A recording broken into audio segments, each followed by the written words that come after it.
এইকেইদিন গাটো বৰ এটা ভাল নাছিল বাবে ভিডিঅ'বোৰ দিবই পৰা নাছিলোঁ। মাতটোত হয়তো অলপ চলপ গম পাইছেই চাগে। এয়া যে দেখিছে ভিডিঅ', এয়া বিহু দিনাখনৰে ভিডিঅ'। আজিহে দিবলৈ পাৰিছোঁ। বিহু বুলি জিলমিলে বহুত কাপোৰ উপহাৰ পালে নহয়। তাকে ইযোৰৰ পিছত সিযোৰ পিন্ধাই ফটো আৰু ভিডিঅ' কৰিবলৈ ল'লেই যে তাই কি প'জ দিব। এইফালে দুপৰীয়াই দিয়াৰ প্ৰসাদ মই সন্ধিয়া খাবলৈ সময় পাইছোঁ। সন্ধিয়াৰ সময়কণত যে ঘৰত ধূনা দিলে যে গোটেই পৰিৱেশটোৱে ভাল লাগে নহয়নে?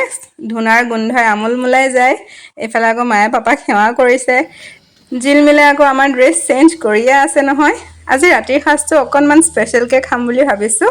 মানে বিহুৰ সাজ ন, সেইকাৰণে অকণমানটো স্পেচিয়েল হ'বই। আজি খাচী মাংসখিনি বনাম দৈৰ লগত। এইফালে আকৌ পোলাওৰ বাবেও মই যা যোগাৰ কৰি লৈছোঁ।